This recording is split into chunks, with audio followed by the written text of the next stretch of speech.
Can you believe these people? They posted the patch notes 4 minutes late, which means I am now 33 minutes late because I thought it was coming out at 10. Anyway, welcome to the video, guys. What's going on? Thanks for stopping by. We're gonna be going over the pre-anniversary patch notes today. So if you're new to the channel or anything, feel free to subscribe. We're almost at 15,000 subscribers. Kinda. We're not even at 14,000. Come on. Subscribe already. Anyway, we're going to go over the patch notes. So, 3-hour patch. Obviously, the big kicker here is that later this week for JP, they should be announcing a live stream sometime in the next day or so. We will be getting to see what the actual anniversary character and everything is later this week on JP. So, you guys probably already know what this patch note is kind of sort of all about. But, anniversary is right around the corner. It comes out on next Tuesday for Global, and it should be Thursday.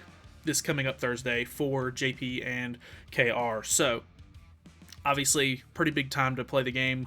So, yeah, I imagine we will be doing a live react whenever they drop the live stream. And let's do this thing. So, obviously, we have the very bizarre Mave collaboration thing that we're doing here.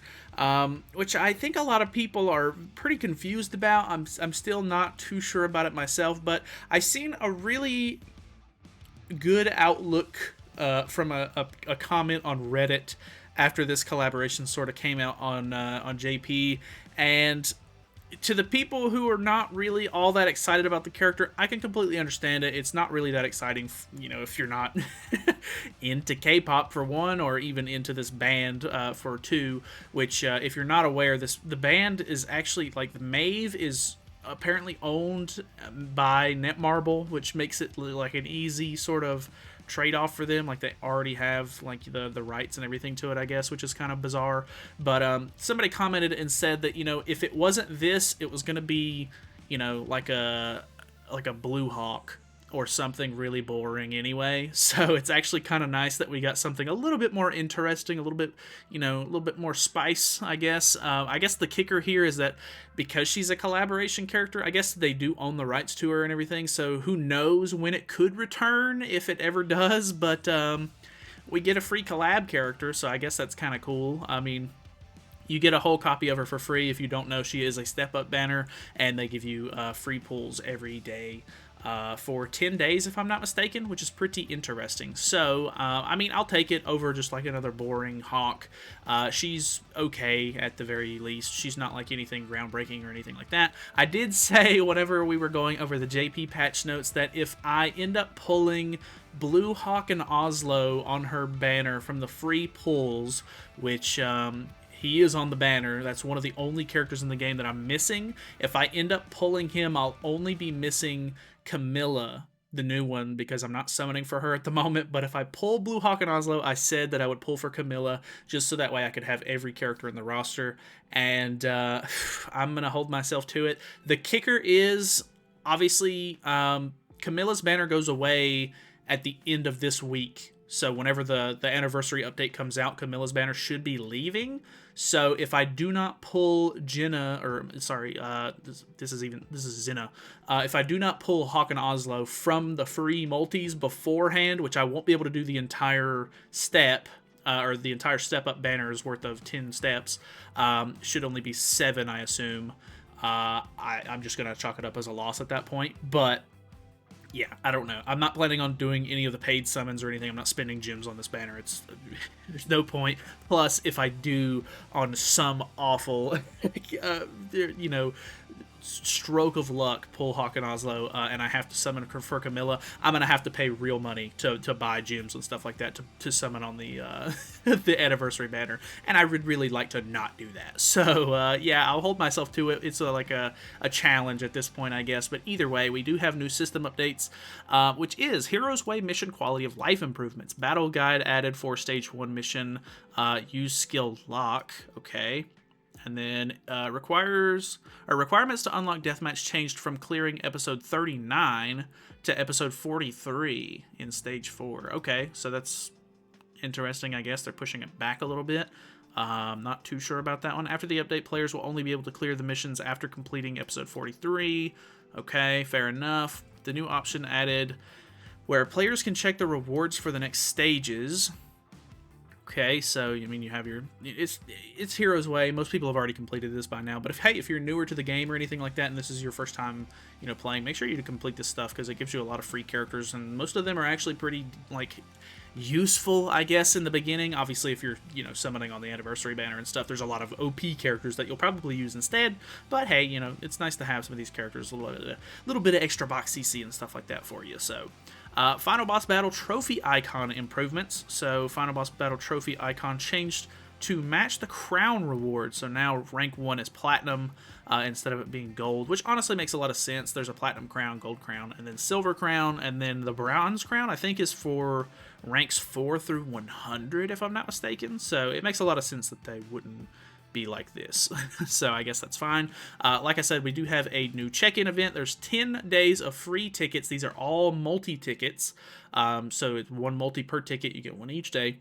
You get the entirety of the step-up banner. You get a guaranteed copy of Mave Zena. I thought her name was Jenna, but it's Zena on step 10. So once you complete step 10, you get a free copy of her. If you don't somehow pull her beforehand, or I say somehow, but odds are probably pretty low that you do.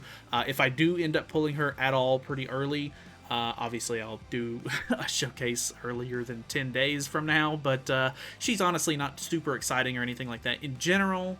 So I'm not like too worried about like trying to get an extra, step up rotation in or anything like that, just so I can showcase a character that you might have already seen on JP and isn't really all that exciting to begin with. So I'm not too worried about that. Receive rewards by checking in during the event period. Event rewards are given out in order based on the first day that you log in during the event.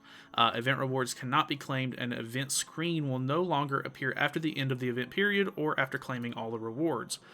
Make new wave. So, if you don't know, there is going to be an event where you can actually go to the west district of Leonis Castle, and you can actually watch not only the Mave music video, but there's also a little event where you can watch Zena, Elizabeth, Deanne, and Merlin all in sort of Mave attire do a small sort of K-pop dance number on stage, which is it's kind of cool, I guess. I don't know. I'm not like thrilled about it or anything, but at least they put some sort of effort in. A lot of people are saying that it's unfortunate that they put more effort into this than they did the Mushoku Tensei, because obviously it didn't get a collab story. There's not even little like small story things for you to unlock their passives anymore for collab characters, which is really, it just seems very minimal effort. I understand people's complaint with it, but I don't know. I guess they wanted to go all out because they own this IP or whatever it is. Click the Mave icon in the main screen of the Tavern World. Meet Zena at the Knighthood West District. Talk to Zena to watch the Mave music video and watch the dance video to complete the event achievement. Okay, so task, blah, blah, blah. Loading the Mave music video requires downloading more data. Okay, so if you don't know, we are getting a new free banner. I put out a video sometime last week, or you probably already heard about it at this point, that the old starter rush draw banner actually was going to end, and it should be over with, I think, starting with this update, if I'm not mistaken. But basically they're just replacing it. It used to be the one Escanor and Goddess Elizabeth, and then it was I can't remember who. I think it was Festival or Halloween Gother, and then I think it was Festival Zeldris, if I'm not mistaken. And then the last bit was Lolly Merlin and Berserk Meliodas, or Assault Mode Meliodas, which is, it's okay. I mean, this one's a little bit more, I guess modernized in a way. Obviously, don't go for Small Wings King unless you just don't have him, or your Escanor is already 6/6. Highly recommend not getting King if you don't have to, but I will because I already have a 6/6 Escanor, and I think my King is only 3/6 or so. So it'll just makes more sense, unless I just wanted to sit on it for like a festival coin, which definitely could be the case if you're not interested in boosting King at all. For the anniversary, they should be putting all of the older or all of the other festival characters in the coin shop for exchange, so it could technically work out and you could just get the festival characters from this free banner. Obviously, it's not all free. If you don't know, I think you get 11 free draws, which puts you one multi before the 450 loyalty points reward. So you'll have to spend, what is it, 180 gems or something like that to get these last two rewards, which honestly is still insanely good value. Because you're basically getting two festival characters for like really, really cheap. I do really want to get this Margaret copy because I can't seem to pull Margaret's, so I'm going to try to get her because that'll make her 3/6. Unfortunately, I've literally never pulled more than one extra copy of her.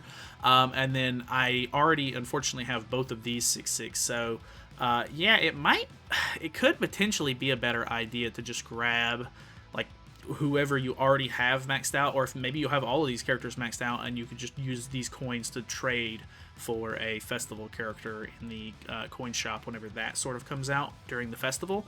But you do get them at complete, you are level 90, and they are fully awakened, not super awakened.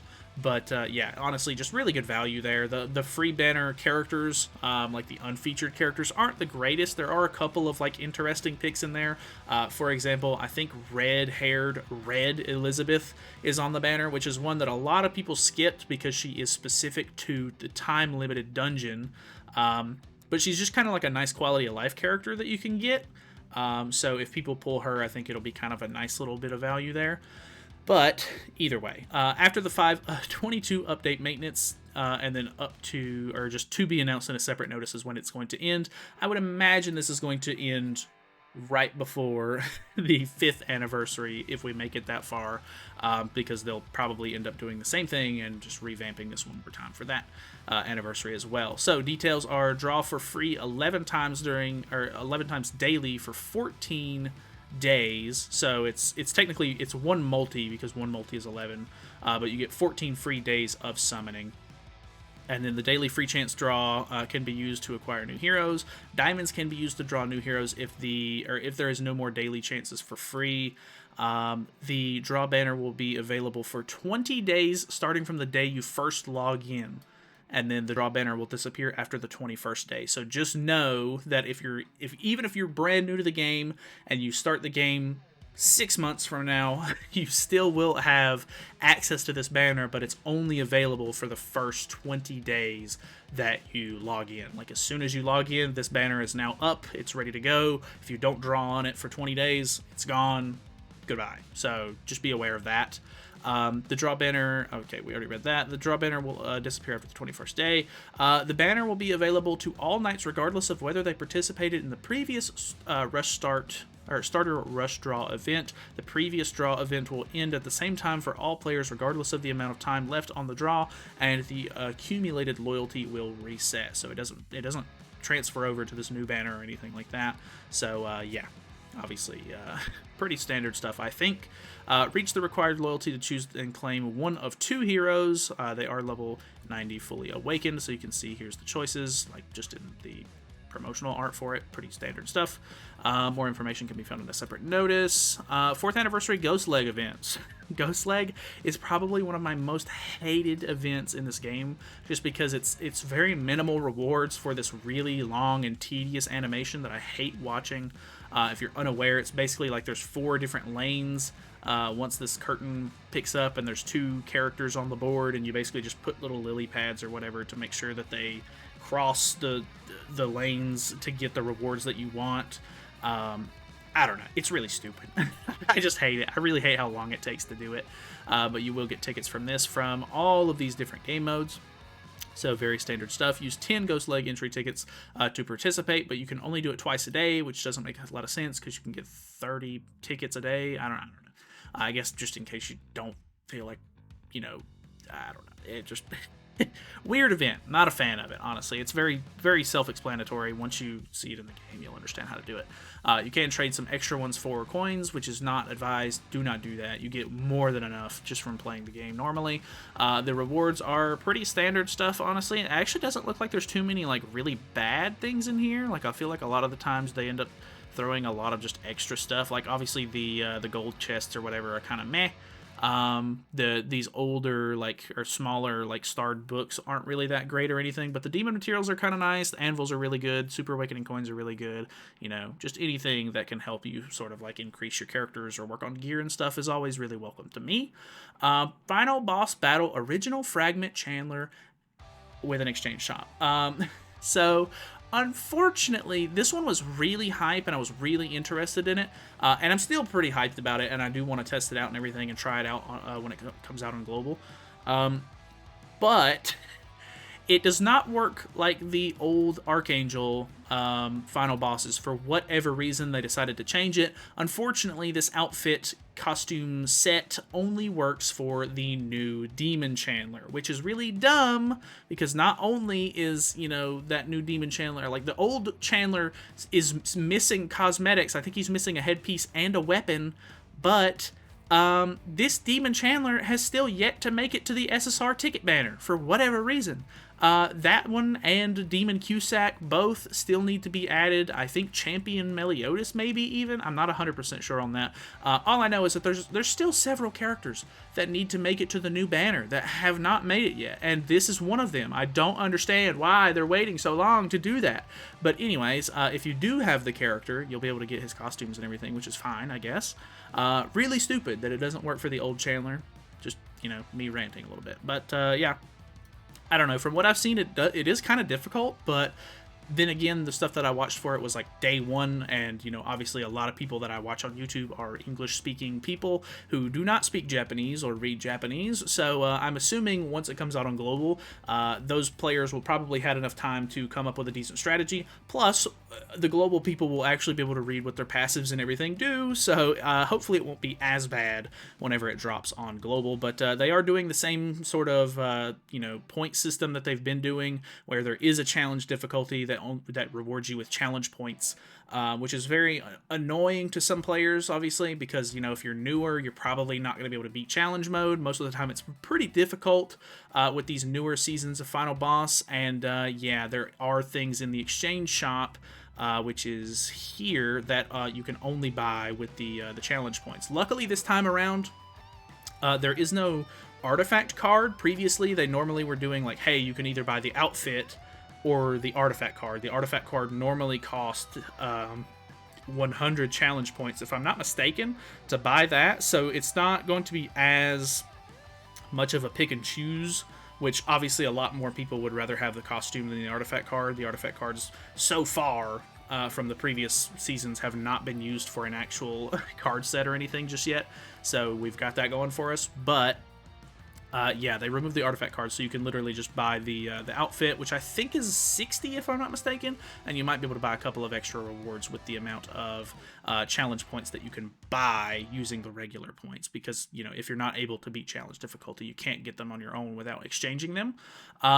Some pretty decent rewards here. Actually, 8 diamonds is not too bad from just doing the cumulative score rewards. So they're starting off, you know, a little early with the fourth year, or the year 4 anniversary sort of events, giving you a pretty decent amount of diamonds, which is great.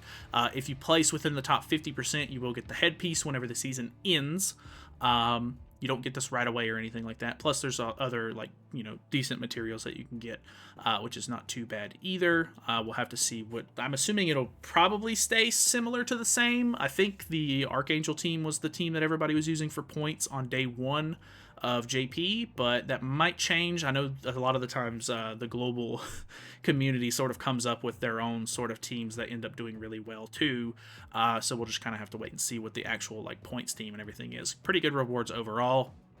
We are getting the next Hawk Pass on global, because if you don't know, we're basically one whole Hawk Pass behind JP for whatever reason, because they won't slow down and let us catch up for that. But we are getting the brand new set for Roxy. I don't know why this image is incredibly low resolution. It's very blurry, but it's like a baseball outfit for Roxy, which honestly doesn't look bad at all. I actually think it looks pretty good. I don't know if I'm gonna buy the entire set or not, but I do like Roxy, and I have a lot of her costumes already invested into, so I might try to grab a couple of these while they're out. Looks like they're bringing back the old school, or the older Awakened Mono set, the 2 of the Halloween stamps, and you will still be able to buy the Freya one for now. which is fine. Normal sort of rewards and everything from the normal Hawk Pass part. They're doing the Eve boosting event, which means all of this stuff right here is getting boosted in some way during the new updates and everything for the 5th anniversary, or 4th anniversary, sorry, I'm getting ahead of myself. But yeah, if you need to take a look at any of this stuff, all of this stuff will be boosted for the time being. We are getting one new battle event. They are apparently doing a knighthood competition schedule, and then 2 bug fixes: draw issue, or skill issue for 7 catastrophes, pick up draw screen, and then Rimaru's unique ability is not working correctly in certain situations, which apparently is fixed now. So, yeah, quite a lengthy patch note. Obviously, a very weird one with this weird new collab, but we do have some actually, decent sort of events and everything going on. So we're starting off the anniversary sort of, celebration and everything. Looking forward to seeing what what happens with the reveal and everything coming up in the next couple of days, and I would love to see some cool new events and stuff like that come out with it as well. So stay tuned on the channel if you want to. That way you can stay up to date, because I'm going to be covering things as they come out on Global, and if it's, like the live stream and everything, I'll do live reactions to that whenever it comes out and sort of make recaps on it and everything. But that is it from me. Thank you guys so much for watching. Hopefully you guys enjoyed the video. Feel free to subscribe if you have not already, and I will see you in the next one.